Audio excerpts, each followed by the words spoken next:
final thoughts on E3? I see you're standing. Does that mean you want to play Connect? No.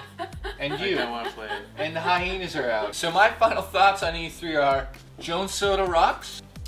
Oh God, it's not open. So it's been a crazy couple of weeks talking about E3. You guys are probably sick of our opinions and our point of views. We're gonna talk about the games we missed. The games that didn't fall under the Nintendo, Microsoft, Sony category. The multi-platform ones. The ones that we're really excited about. Now, the game that I'm really excited about is a game called Rage. I didn't see this one coming. Good pop. Rage is a unique game because nothing is duplicated in the game. So you can go up to a rock, you won't see the same texture map over and over again. Which is spectacular. Meaning you won't see an edge of a wall twice. Nothing's duplicated.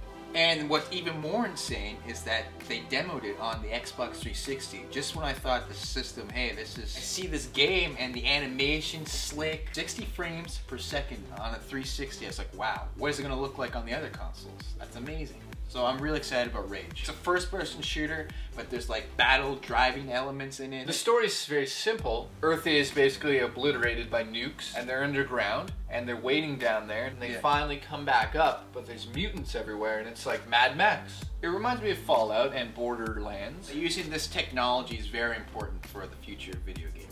So next on my list is Faction Armageddon. I loved Guerrilla. That was an amazing game and it was so underrated. You love gorillas. Yeah, I love gorillas. The fact that everything was destructible, the first game and the second game on PS2, that was amazing to see on next gen, where you can get into a mech suit and take down a complete building, knocking things over, driving cars through walls, taking out enemy bases. It was spectacular, and now they're finally moving it down back into the Earth. There's some aliens down there, and they're not too happy you're on Mars. They're finally bringing a sort of a more sci-fi feeling to Mars with aliens involved.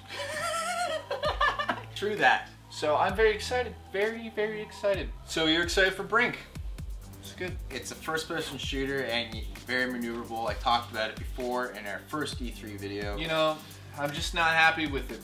Arcade? It could be cool. I don't like the art design, but the actual gameplay I think could be really cool. That's what I'm saying. I saw some gameplay footage and it looks just like a first-person shooter and there's nothing to it. You go up against like a little wall and you see your legs kick up onto your screen and you jump over and then you're up against the wall like this. I saw some crazy stuff, so I don't know what he's talking about. Give me a break. Nope. No breaks. So, Bulletstorm. Cliff Blazinski, how do you say his name? Cliff from the creator of Gears. Who gives a shit, Cliff?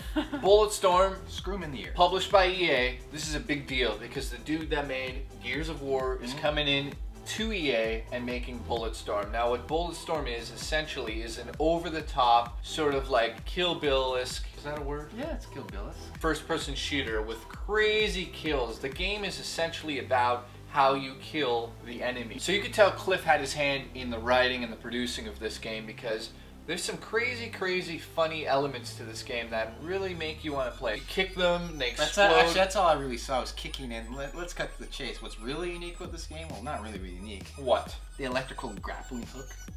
Oh, grappling hook. You go like this, and they freeze in the air, and then you go. Just now, the game rewards you after you've done a crazy kill by giving you better guns to just kill more people with. Yeah. When you kill them, you know, they say amazing one-liners. I don't know them, but they're pretty funny. Give us one if you had to I make got up nothing. One line. Like if I punch you in the face, I'd say, that egg was over easy. So Call of Duty Black Ops takes place during the Cold War this time, and it actually is based on real special Black Ops. Yeah, they actually got guys to come in and they interviewed them and talked to them and helped them to develop the game, which is super cool. And the actual weapons too, like you got the crossbow baby in there. It seems amazing. It's an amazing game, don't get me wrong. World of War came out, the online mode wasn't so good. It wasn't World of War that made Call of Duty so popular, it was Modern Warfare 2. Yeah. And it's not the same developers making the game. So who knows how it's going to turn out. I'm definitely excited about Deadspace 2. I'm slightly worried that I'll be scared, but it looks amazing. The story looks good, the graphics looks good, the things that they've changed, the new gameplay elements that they've added look fantastic. I'm stoked for this, and it's on both systems. Keep in mind, if you haven't seen our PS3 E3 video, then you would not know that when you purchase the PS3 version, it comes with Deadspace Extraction that used to be on the Wii, and it's in glorious HD, and that is a limited edition. It's not on Xbox.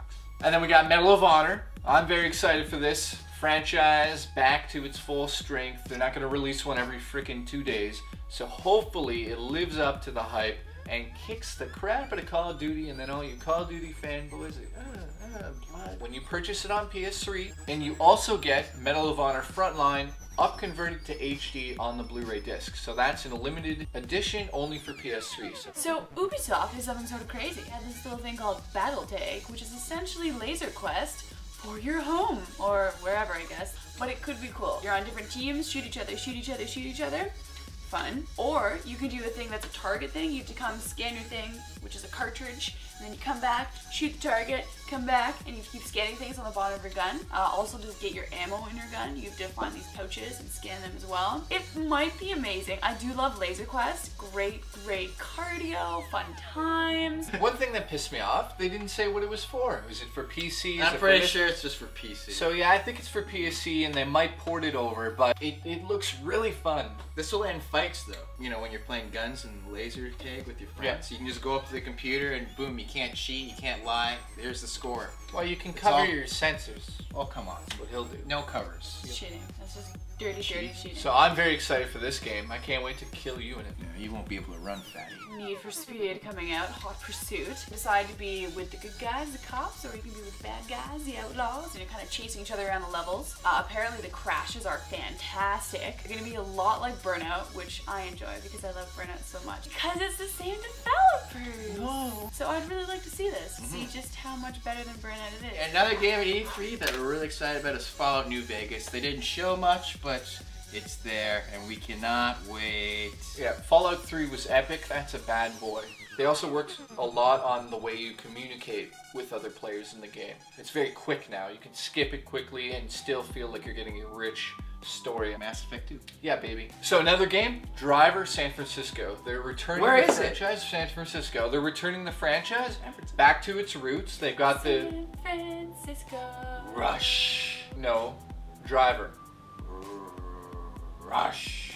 Some of the very cool things in this game, for me, they've really focused it on 70s driver movies. What's really cool is it's an open world concept, and you can actually slip from one car into another car just so simply by hitting a button. It's unbelievable. So it is unbelievable. I know, it's unrealistically unbelievable. Yeah, it's so, that's what a lot of people are going to say. Well, it kind of sounds silly, but they did mention he is dreaming while you're playing. Oh, yeah. So I'm still excited for it because it's bringing it back, baby. But in a dream. So overall, I think I'm super excited about God of War, for sure, Gears of War 3, holy chipotle, and pretty much everything Nintendo came out with. All the nostalgia, heck yeah, Kirby, Donkey Kong, oh, it's gonna be so good, Metroid, woo! Wario's Sex Adventures? Yes! Put that Wiimote in there, finally. So Mike, I have to ask you this because a lot of people don't want to know, but I'm gonna ask you. What do you think kicked ass at E3? It's Rage, Deadspace 2 for sure. I loved Twisted Metal, and Halo Reach and Child of Eden. Hey, hope you like standing. And I personally was most excited about the 3DS. Can't wait to see the 3D movies on it. Can't wait to play the 3D Zelda, 3D Mario. All of Nintendo Wii's lineup announced this year was spectacular. Now, Sony and the PS3 Move, I don't know yet. I'm still not convinced. But you're convinced with Kinect. You're sold. Yeah, baby. You got it pre-ordered. I can't wait to stand up and play with because you've been another sitting person. down your whole life. Yep. So overall, I would say that Nintendo rocked the socks off Agreed. E3. And Sony came in second. And Xbox bombed. And for me personally, the Kinect is a complete disaster in video game history. It reminds me of the Virtual Boy. The most excited thing that I'm excited about, that's the most excited thing ever, is GoldenEye. This game is going to rock socks right off of children. I don't even wear socks, so It's going to put socks on you and then keep you warm. So there you have it. Our opinions, thoughts, Kinect. our sperm donations. all Hey, that let's on play E3. Kinect. Ah, I can't. Nintendo, good job. PlayStation, also enjoyable. Xbox, Out of the three, Nintendo has the biggest penis. definitely. You said they had the biggest, but whose dick are you going to suck? Oh, Nintendo's. For I like the big cock. Who wants to suck a little dick? The fact that everything was in... The fact that everything was It's a destructible pen, was it's a super curse. cool. Whoa, coochie. Scrooge. The fact